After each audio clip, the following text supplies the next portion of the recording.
Hello everyone. We are back here at Conversations, and we have Nina again.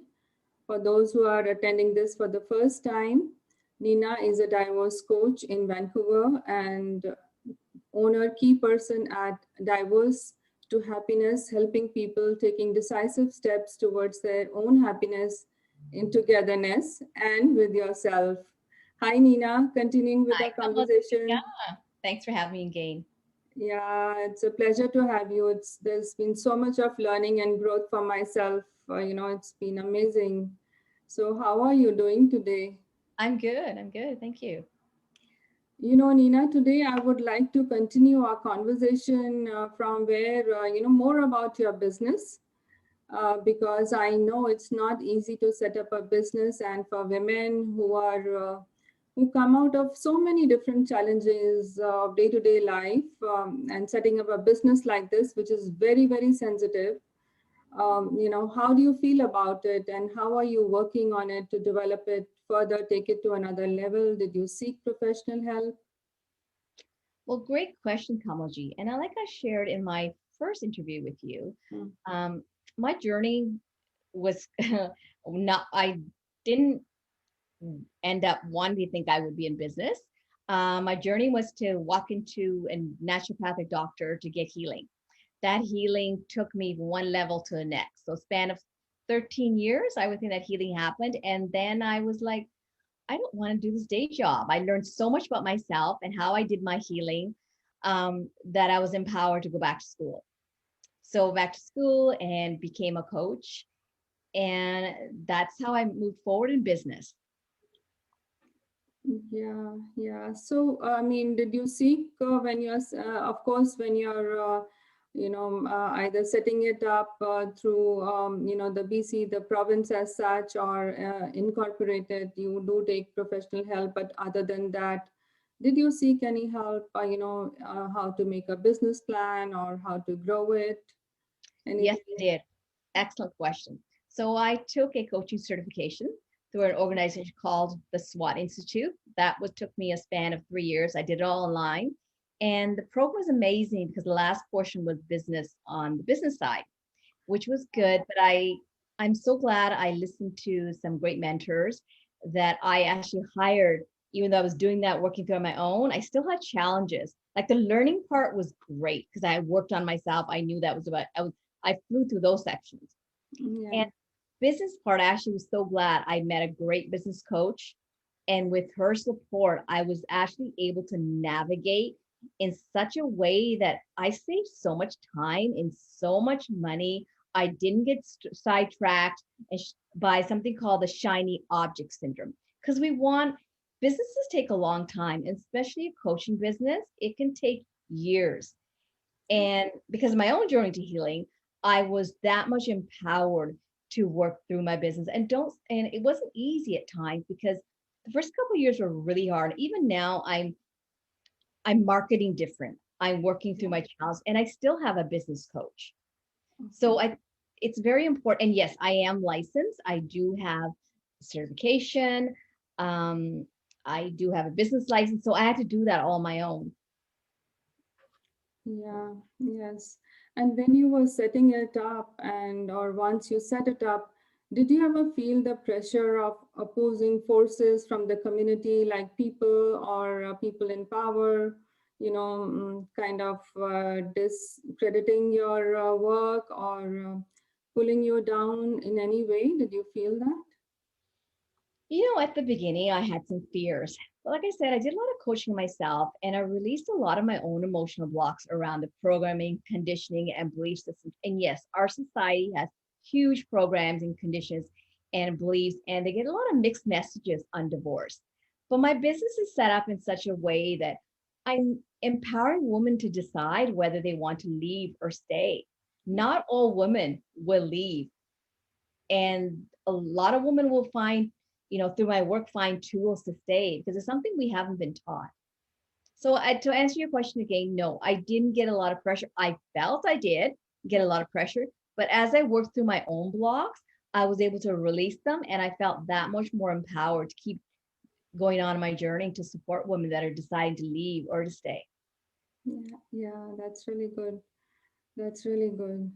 You know, Nina, I also know that you have a meetup group for women where they may register and interact with you, and maybe talk about what they are going through and how they want to work with you.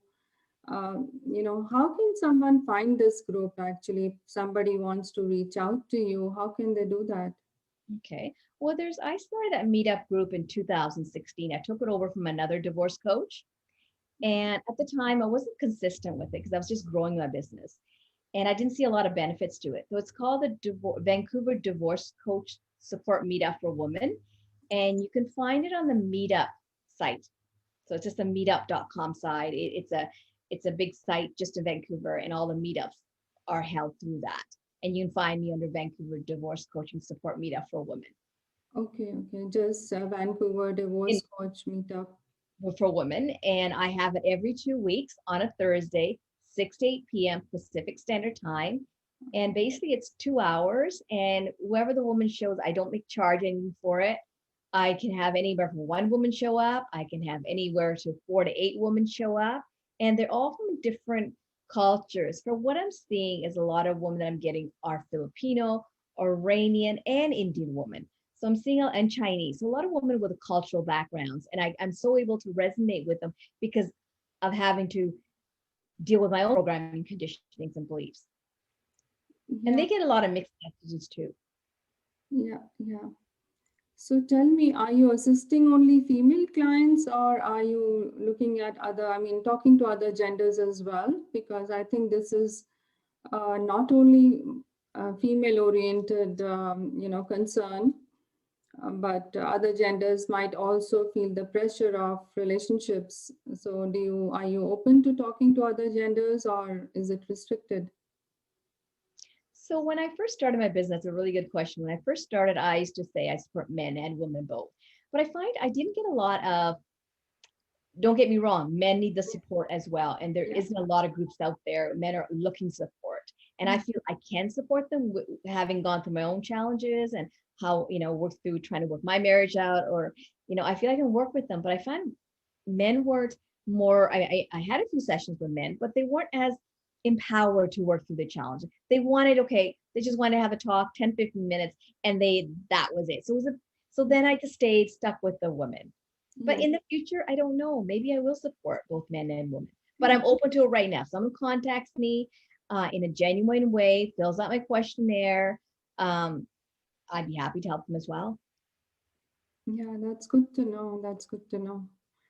Thank you for being open about it.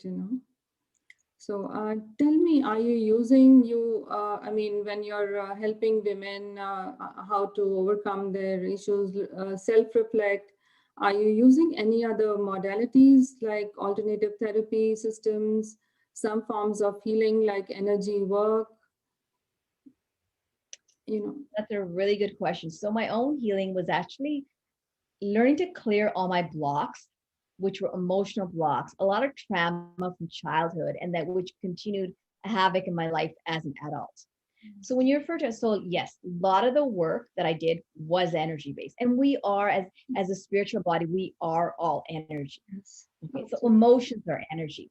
So when a woman comes to me and we start working on their emotions, as they start releasing emotions, things will start coming up.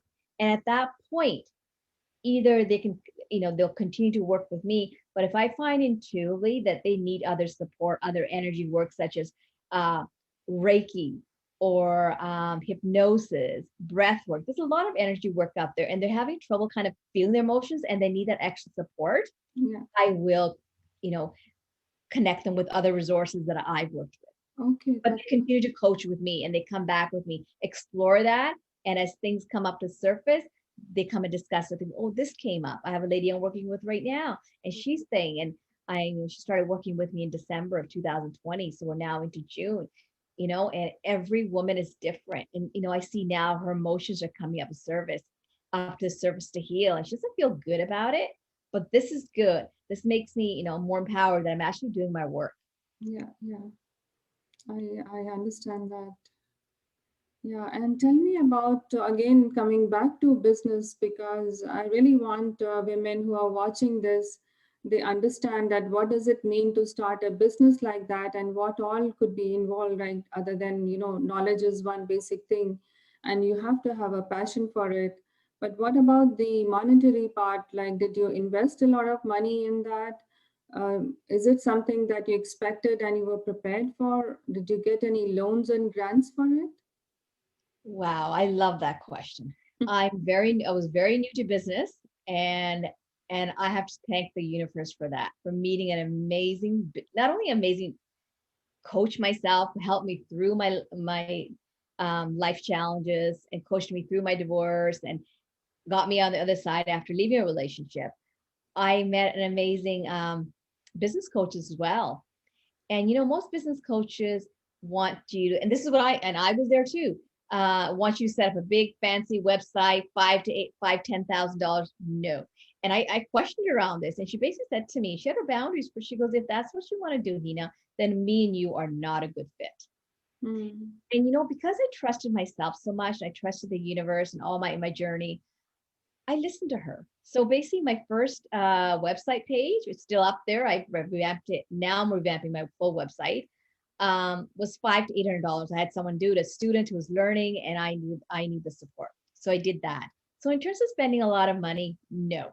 My first clients that I couple of clients that I did get helped me pay all my bills, helped me pay my business coach, helped me pay the expenses like the Meetup site, other advertising costs, and mind you, I was still working part-time to support myself. Yeah, So that really helped. So I would say, I didn't get any grants. I didn't need to because I really got a lot of support that helped me navigate a new business. yeah, that's amazing. In fact, your life condition attracts the right kind of people, and you invited them in your life. That's how I look at it, and that's how I believe, you know. I agree. Once you get on a path, it can be any path, really. You can look for a job somewhere and then things will start moving forward there. So same with business. When I first started business, I made different connections. Now I'm at a different phase. And here I am. I'm speaking with you. So it's like you're so right. Like it's like God and the universe saying, here you go, here you go. Yeah. So, what would you say to people who are starting out in a business like this that is assisting people? You are also using assessment forms, which basically set up a conversation base. And as the work that you do, it's leading towards what may be a legal decision as well. And at the end of the day, what should one be particular about in terms of protecting yourself? Like, because it could involve certain things. The person might say, this, I was using their services and they told me to do this. And how do you protect yourself? This is a very sensitive business. Right. And that's a really good question you posed, Kamalji. And again, I'll frame it back to my journey. From 2008 to 2018, I healed. Majority of my healing was, sorry, go back, was 2008 to 2013. And so not only did I heal on a mental emotional level, I also my journey was 4 or 5 years working with coaches to help develop my business. So I gained a lot of tools and skills, and I'm still learning them. The one of the biggest things when a client comes to me and being a stay or leave coach, I don't really I pose open-ended questions to them. I don't give them advice, and they sign a contract with me. This is a service I provide. There's no telling them that, hey, I think you should leave. No, not at all. I work through their challenges. I connect them to their emotions. They decide what they want to do, whether they want to leave or whether to stay. So I totally feel that I protect myself when clients work with me. Yeah, yeah, absolutely. Yeah. And there is so much of information that is available through media, blogs, and study programs talking about the same challenges and talking about inequalities and power roles and relationships. We also see some people, saying that this itself, people who are promoting and talking about these issues are the key problems in the society today. They are the ones causing marital problems. what can you tell them? Because I know I have also heard about this personally. I faced this challenge for somebody. We are promoting some workshops and all, and this is what I got to hear. So I'm asking you, how would you feel? So a lot of mixed messages out there. And my journey has been so deep that I got to release a lot of my own programming, conditioning, and belief systems ancestrally, generationally. They go so deep. And what I learned, Kamalji, at the core of it, my issues were I was, as a woman, at the root of my depression, at the root of all my health issues. It was me not being connected to my emotions, not being able to feel my own emotions internally. I was always looking at the outside world Mhm. to tell me how to feel because we live in a society we've never been taught how to feel our emotions. And women are all emotions. So once I learned to communicate with myself, I learned that I was able to communicate with other people. I was able to communicate with my two boys as men. So women, when you go back, women haven't been told how to communicate with men. So you know what? Both sexes are to blame for the gap where relationships are falling apart, not one person. And saying that, that does not mean that if there's abuse, that a woman needs to stay. She needs to stand up for herself and she needs to get the help she know she can get to resolve her issues. If she needs to leave, she needs to leave. And if Yeah. she wants to stay, work with me, she can and decide if there's a possibility of saving the marriage or move towards separation. Yes, absolutely. Very good thought. Yeah. So tell me, Nina, if people want to reach out to you, somebody who is watching this, she wants to connect with you, how can they do so? Okay. So how I work is you can connect with me on my website. It's www.divorcetohappiness.ca. And what you'll find is my brief questionnaire. Complete my brief questionnaire, about 4 or 5 questions. Send it back to me. I'll look at it. And from that, I will contact you via email and we'll set up a time to speak. And in that 30-minute complimentary session that I do offer, we can see if we're a good fit to work together. Yeah, that's good to know. And another point to meet you is the Meetup group.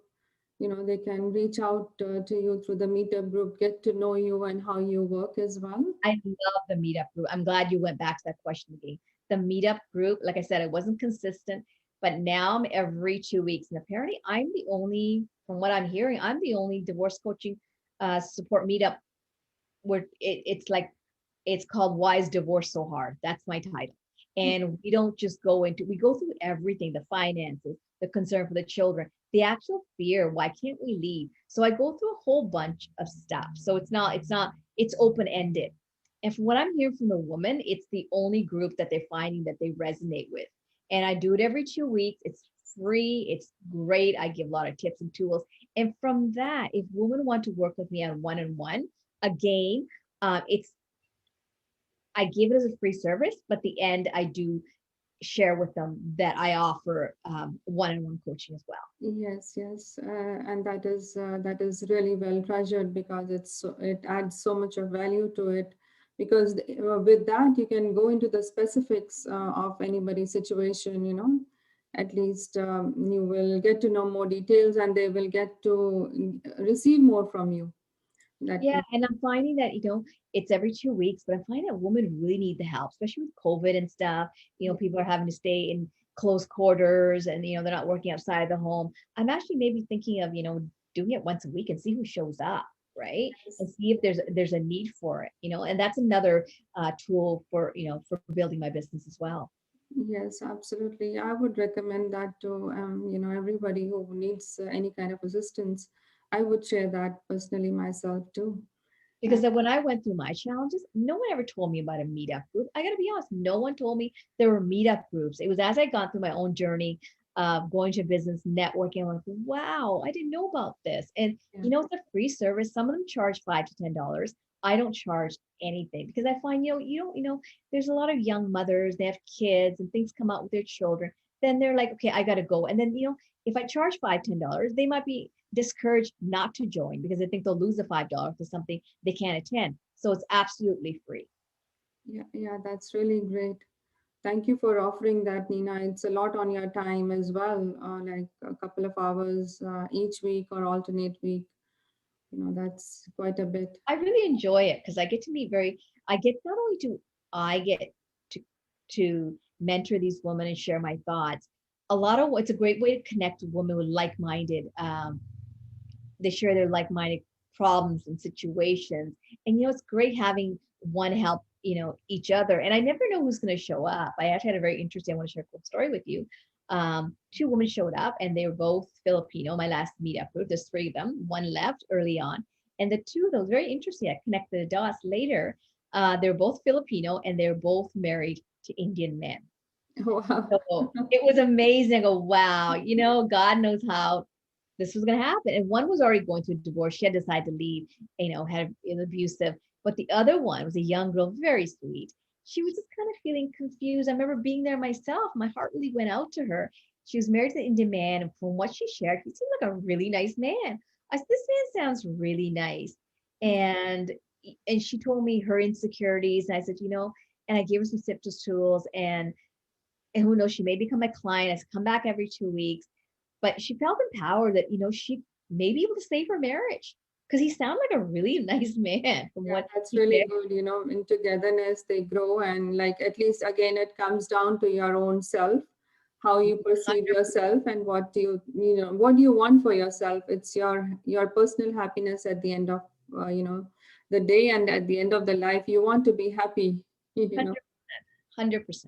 Yeah.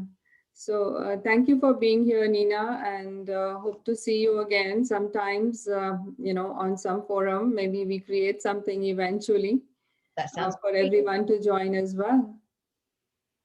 Thanks, Kamalji, for having me. Thank you.